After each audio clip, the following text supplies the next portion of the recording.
Após Lampião ser convidado para combater a coluna Prestes, ele segue para a cidade de Juazeiro do Norte, no Ceará.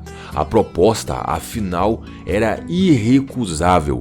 Lampião ganharia não só armas, munição, equipamentos e anistia por todos os seus crimes, como também a patente militar de capitão.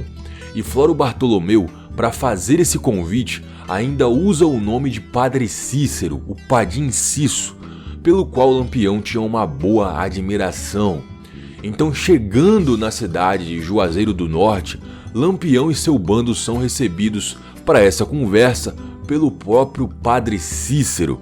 Afinal, Floro Bartolomeu não estava na cidade. Esse então é um daqueles encontros incríveis de dois grandes nomes de mundos diferentes. Assim como Diógenes certa vez encontrou Alexandre o Grande, podemos dizer que aqui no Brasil, certa vez, Lampião encontrou Padim Cisso. E como eu disse para vocês no último vídeo, um encontro lendário, mas misterioso. Muita gente por aí diz uma coisa ou outra de como foi essa conversa, dizem que o padre tentou convencer o cangaceiro a sair daquela vida e tudo mais, mas isso não tem fundamento. Nós iremos para sempre ficar curiosos. A verdade é que o que foi dito naquela conversa morreu com eles. A prosa entre Lampião e Padre Cícero permaneceu apenas entre os dois. O que podemos afirmar é que Lampião conseguiu o que queria, ele pegou o que foi lá para pegar, e também foi nesse dia que ele conheceu Benjamin Abraão Boto, o braço direito, o secretário do padre. Guardem bem esse nome porque ele vai ser muito importante para nós no futuro. Enfim, após essa conversa com o Padre Cícero, Lampião recebe sua nomeação como capitão e o resto das coisas que lhe haviam sido prometidas: armas novas, caixas e caixas de munição, outros equipamentos e mantimentos. Como Floro Bartolomeu não estava na cidade, quem teve que assinar a nomeação foi um funcionário federal chamado Pedro de Albuquerque. E é aqui que começa o conflito. Tudo isso aconteceu no estado do Ceará, mas os políticos e outras autoridades de outros estados não concordaram nada. Inclusive, Pedro de Albuquerque chegou a ser intimado para dar explicações. Perguntaram como ele teve a coragem de assinar um documento tão absurdo, que fazia do maior bandido um capitão. E a resposta de Pedro foi até cômica. Ele disse que Lampião emitia uma aura de medo tão grande que naquele momento ele teria assinado até a renúncia do presidente. Enfim, Lampião pegou tudo o que tinha direito e foi embora. Armou seu bando melhor do que nunca e, ao ultrapassar a fronteira do Ceará e descobrir que o documento não valia muita coisa, bom, ele simplesmente deixou a coluna Prestes para lá. No final, toda essa história serviu apenas para deixar o rei do cangaço ainda mais invencível. Inclusive, vamos falar então de uma certa vez em que Lampião foi derrotado. Isso era tão raro e difícil de acontecer que, quando acontecia, o acontecimento ganhava até nome. Em 1927 aconteceu o Cerco a Mossoró.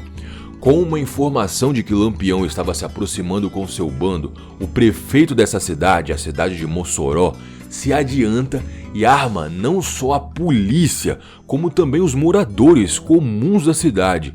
Ele basicamente e literalmente atirou para todos os lados, espalhando em vários pontos estratégicos da cidade grupos de resistência, grupos armados. O plano de Lampião, talvez, dessa vez, tenha sido ganancioso demais. Mossoró, já na época, era uma das maiores cidades do Rio Grande do Norte. E enfim, na noite da invasão, botaram Lampião para correr. E alguns de seu bando até morreram. Realmente foi um grande desfalque pro Lampião naquela noite. E na manhã seguinte, os jornais já estampavam a notícia da vitória do povo mossoroense. E falando em jornal, em 1930 Lampião apareceu no New York Times pela primeira vez.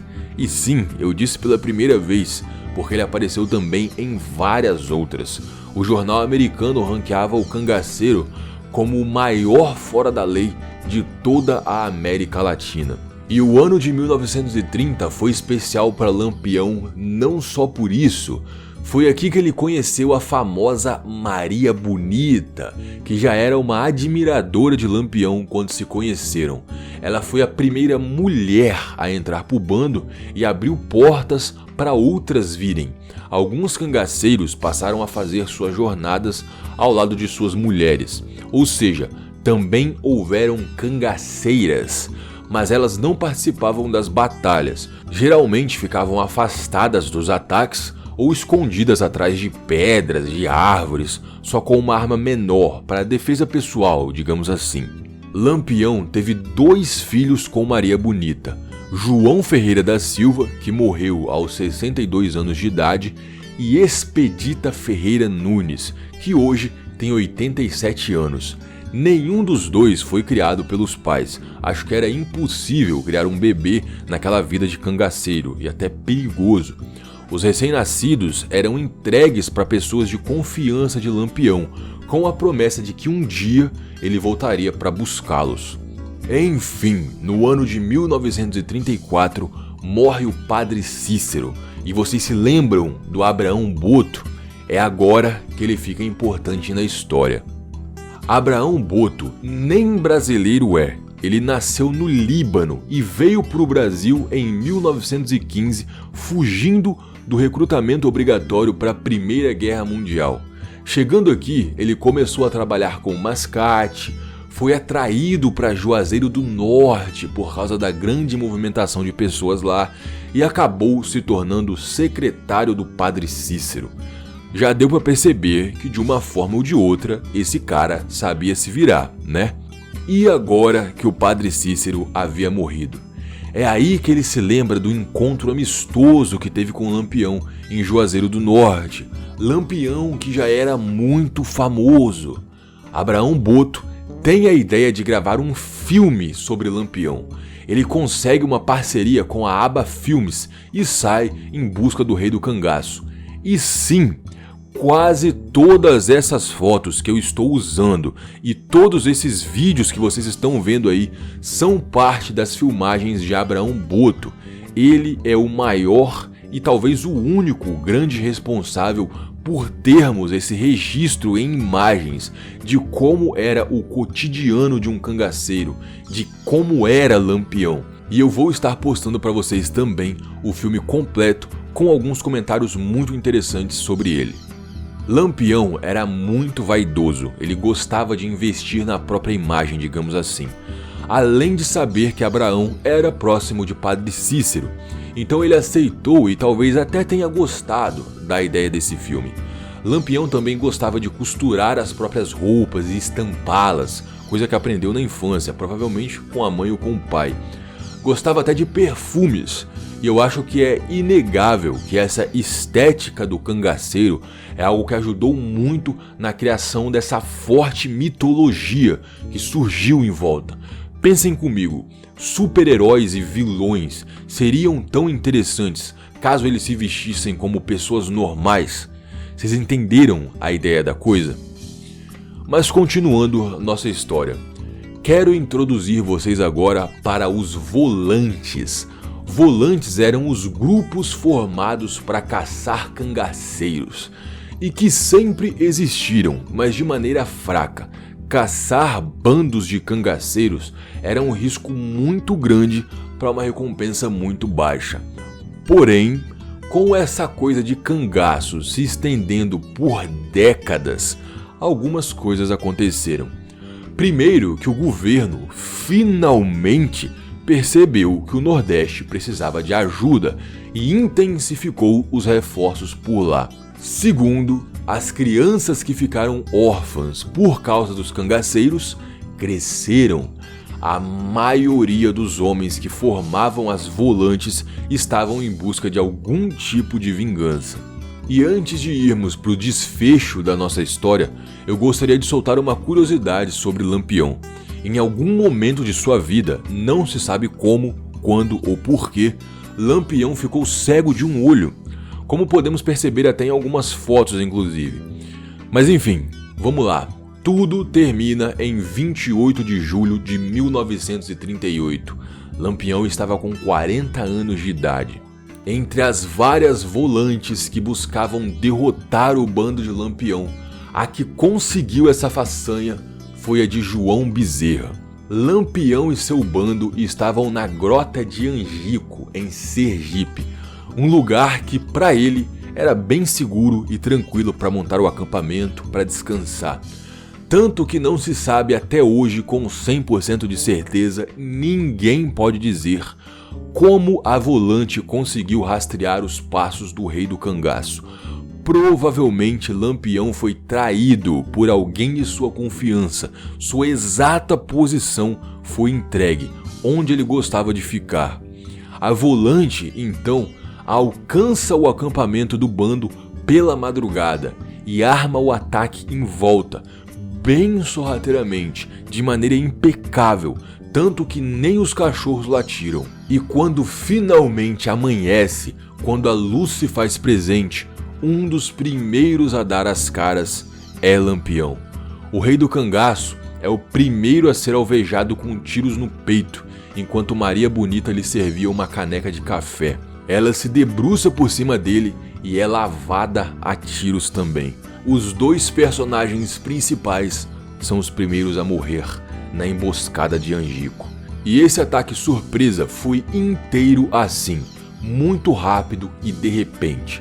Abordado de surpresa, vendo o líder morto no chão e cercado, o bando de Lampião simplesmente não teve nem como responder. Dos 34 cangaceiros presentes no local naquele dia, 11 morreram ali mesmo e o resto fugiu com vários feridos. E agora vem a parte mais mórbida de toda essa história. Ok, eu matei o grande Lampião. Como eu provo isso? Eu vou sair carregando o defunto por aí? Ou seria mais fácil carregar só a cabeça? João Bezerra e sua volante precisavam da prova. A cabeça dos 11 cangaceiros mortos, incluindo a de Lampião e Maria Bonita, foram cortadas e levadas. Como se não bastasse, João Bezerra começou a percorrer o Nordeste inteiro exibindo as cabeças dos cangaceiros, como um troféu mórbido.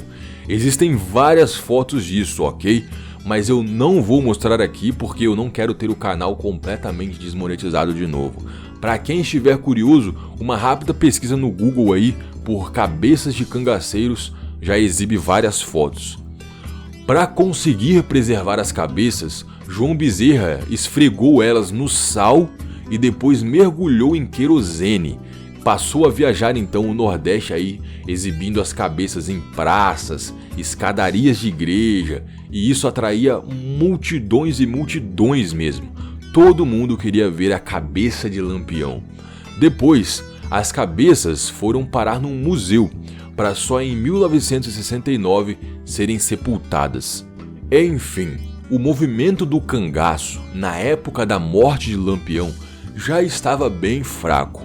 Com a morte do rei do cangaço e a polícia viajando por todo o Nordeste exibindo as cabeças, meio que isso funcionava como uma mensagem sangrenta. É assim que termina a vida de um cangaceiro. Depois da morte de Lampião, apenas 2 grupos ainda então tiveram a coragem de continuar na ativa. Porém, um se entregou e o outro era o grupo de Curisco, amigo de Lampião. Ele também foi morto por uma volante. E é assim que termina o cangaço. E com isso, senhoras e senhores, talvez só nos reste mais uma pergunta. Afinal, Lampião foi um herói ou um vilão? É o seguinte, é uma resposta complexa. E agora é uma das poucas vezes onde eu vou dar a minha opinião, ok? Lampião de herói não teve nada. Ele, na maioria das vezes, só atacava coronéis, fazendeiros, mas chegou a atacar povoados e vilarejos também. Houveram episódios dele matar dezenas de trabalhadores. Às vezes chegava nos lugares e todo mundo saía correndo. Enfim, entre roubos, torturas, estupros, assassinatos, como alguém desse tipo pode ser considerado herói então? Eu acho que isso tem a ver com os coronéis, com os políticos. Enquanto eles esbanjavam e andavam de terno por aí, o povo nordestino andava descalço e morria de fome, como nós vimos nos vídeos passados que realmente acontecia. Então, quando o Lampião, que na maioria de seus ataques afetava essas pessoas, talvez o povo pobre ficasse com aquela sensação de inimigo do meu inimigo é meu amigo. Mas Lampião não roubava dos ricos para dar para os pobres, ele roubava para ele mesmo. Não existe um Robin Hood ou algo do tipo. Lampião foi um bandido. Sua história é muito interessante, muito curiosa, nos ensina muitas coisas sobre o passado do Nordeste, do nosso país, mas para por aí. É igual o caso de serial killer, por exemplo. Por ser uma maneira de agir e pensar tão diferente, essas histórias nos cativam, geram fascínio, é muito curioso mesmo saber sobre. Agora, louvar a figura por trás dessas histórias é algo completamente diferente. E é com essa mensagem que eu me despeço. Um agradecimento a cada um dos apoiadores do canal, muito obrigado pela ajuda de vocês, um aperto de mão e um abraço. Sem a moral que vocês me dão, podem ter certeza que esse trampo aqui não seria possível. Podem ter certeza também que cada vez que eu agradeço vocês é de coração. Um salve especial pro Eudes Coal, pro Robert Lopes, pra Márcia Yates, os vilões do nosso covil. Fui!